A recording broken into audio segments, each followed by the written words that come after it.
The story begins in Ireland, at the turn of the 18th century. A girl was born who would one day terrify the seas. Her name was Anne Bonny.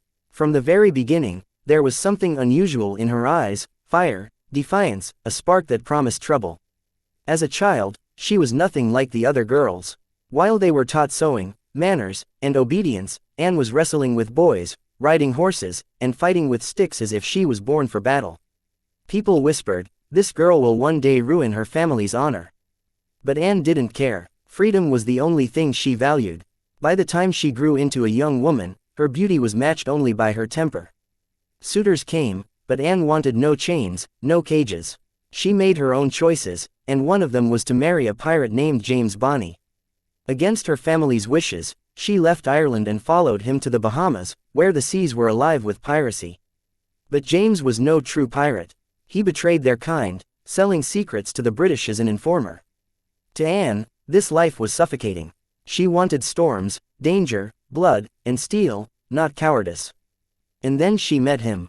Calico Jack Rackham, flamboyant, reckless, bold. His ships carried bright sails and his spirit carried no fear. Anne was drawn to him instantly, and Jack saw in her a fire unlike anyone else. She left James behind without hesitation and joined Jack aboard his ship. But there was one problem: few ships accepted women. So Anne disguised herself. She cut her hair, wore a coat and trousers, carried pistols and a cutlass. To the world, she was just another fearless man among pirates. To those who fought beside her, she was something far greater. In battle, Anne's fury was unmatched. When others hesitated, she surged forward, cutting through enemies like lightning. Her legend grew quickly. Sailors whispered of a strange pirate with burning eyes who fought like no man they had ever seen.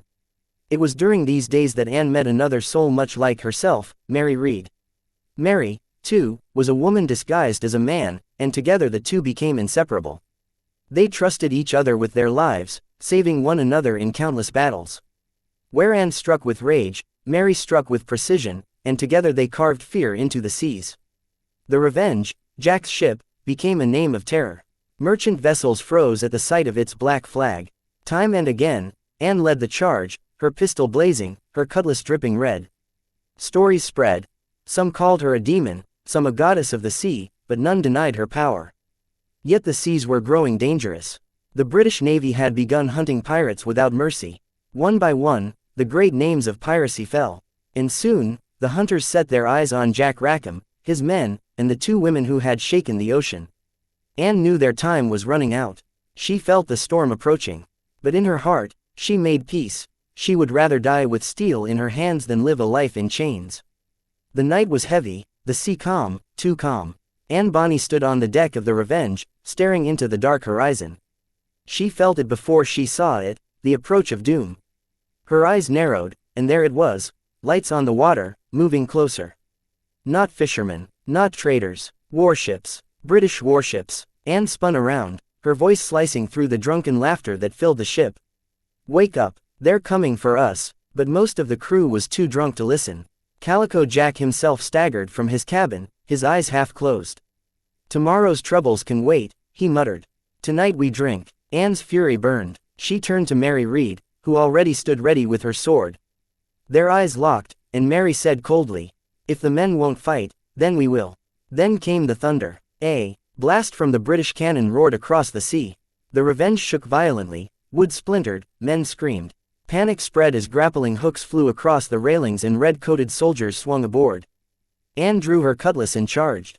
Her first strike split a soldier down, his blood staining the deck. Mary was right behind her, slashing another across the throat.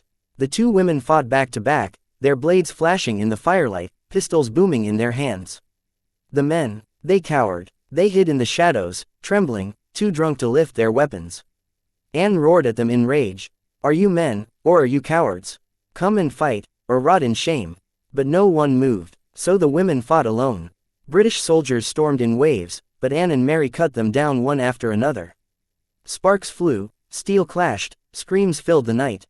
Anne kicked a soldier overboard, Mary skewered two with a single thrust. They were fury given flesh, refusing to yield. But the numbers were overwhelming.